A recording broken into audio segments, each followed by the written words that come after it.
Hello everybody. Today is the day that I'm going to plant 3 of my fruit trees. These are the varieties that I have. This is a patio peach. This one is an apricot, and then this one is a dwarf Stella cherry tree.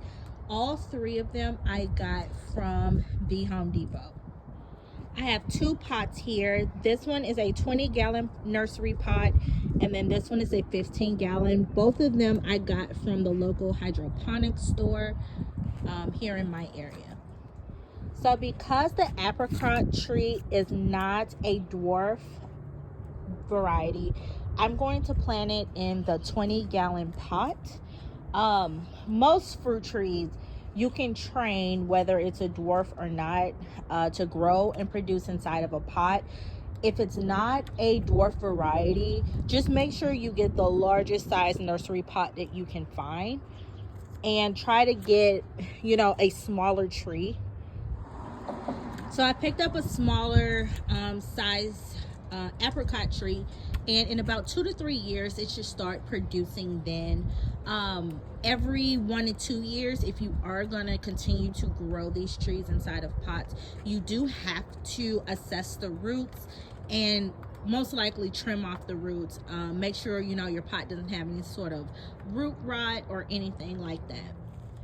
So usually with my fruit trees, I do tend to get the Fox Farm Happy Frog brand, but I'm going to work with what I have today. I have some Perlite here, some Pro Mix Black Cow, and then another bag of Pro Mix that I got today for like 50% off. Down here, I have some fertilizer and some Mycos. Mycos is basically some sort of organic material that will help with preventing your tree from having transplant shock and your plants as well. I've been using this product for quite a while, and I love the results when I'm transplanting my seedlings into my raised beds. And with this Mycos, you can pick this up at like a local hydroponics store. I have not seen it in like your big box stores like your Home Depots and Lowe's. So if you have a local hydroponics store, check them out and see if they have this product. And I'm almost certain that Amazon has it as well. So I'm going to start with the patio peach tree first. I'm going to lay it on its side to get it out of the nursery pot and just hit it all the way around like this. So I'm looking at the roots. It's not abnormal to see, fruit trees root bound, but overall they look a little rough, but we're gonna bring them back to life. So I'm gonna get all of this old soil from the nursery off of this tree to expose the roots. So I ended up teasing the roots down here, just loosening them up a little bit. And as you can see, this tree is really root bound. So I'm just gonna knock off, kind of just tease them a little bit. And then I'm gonna soak them over here in this pail of water. So while the tree is over there soaking, I'm gonna work on my potting mix over here. So I'm gonna start with my potting mix, and I'm gonna put it in the 15-gallon container. So next I added the perlite, and I'm gonna give it a really good mix. And then I'm gonna add the black cow last and get it nice and mixed up. So in this process, I'm trying to keep everything below half. Like my entire mixture should only be half of the pot, because what I'm gonna do is plant the root ball on top and then top dress the rest with black cow and some potting mix along with the fertilizer. So now that I got everything mixed in, I'm going to give this potting soil mixture a good water.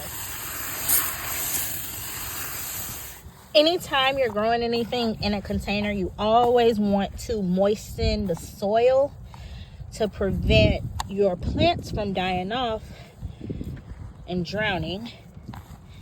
So always, if you're planting anything in a container, must have good drainage so that your plants aren't sitting in water and waterlogged. And soil from the garden centers tend to be hydrophobic, So you just don't want water, you know, sitting in one area and not spreading out amongst the entire container. So this is a prime example of waterlogging. You see how all this water is just sitting there like this?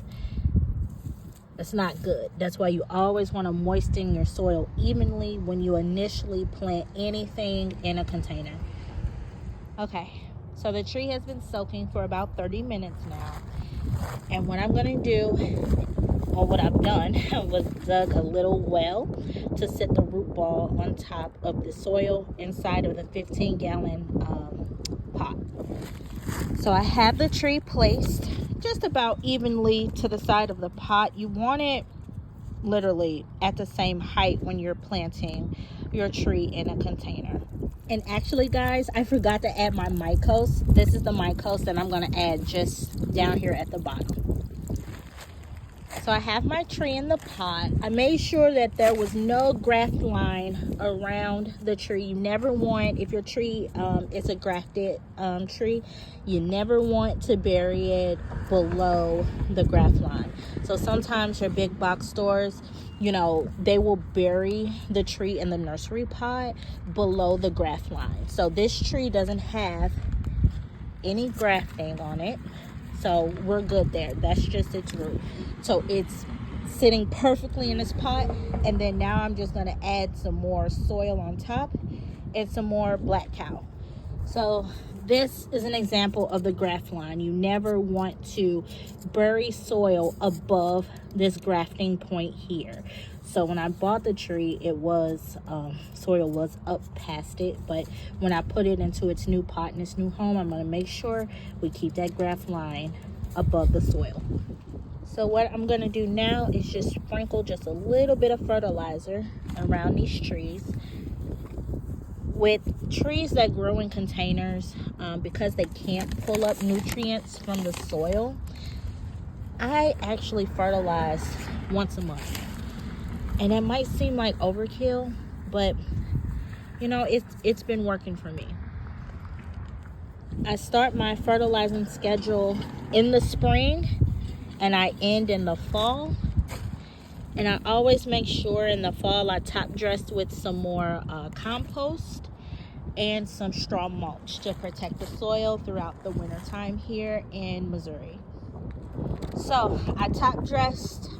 This is the last step in this planting process. I top dressed with some black cow manure on the base, around the base of the pot in the tree, and then I'm going to water it in and then walk them over to their new home. Thank you all for tuning in to this video. This is just one of about 15 more fruit trees that I have to up pot and put into their new homes and location.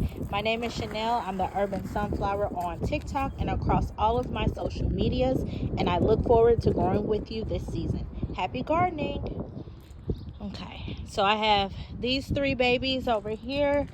I have a lot more fruit trees to put over here in the new orchard.